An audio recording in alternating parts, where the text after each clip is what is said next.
تعرف ان فيو برج خليفه اغلى من برج خليفه نفسه، وده لان البرج عامل جذب سياحي عالمي. وده اللي بيحصل النهارده في منطقه السي بي دي. بتطرح تاسع مشروع ليها في منطقه السي بي دي، اعلى منطقه ار او اي في العاصمه الاداريه. المشروع على مساحه 14160 متر بارتفاع ارضي و58 دور.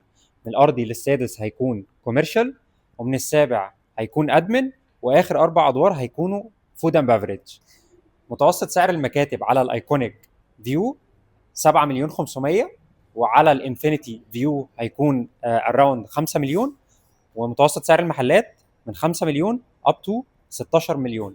بيمنت بلان هتكون 10% على 10 سنين ايكوال. مش حابب افكرك ان المكان ده هيكون مقر لاهم الشركات العالميه.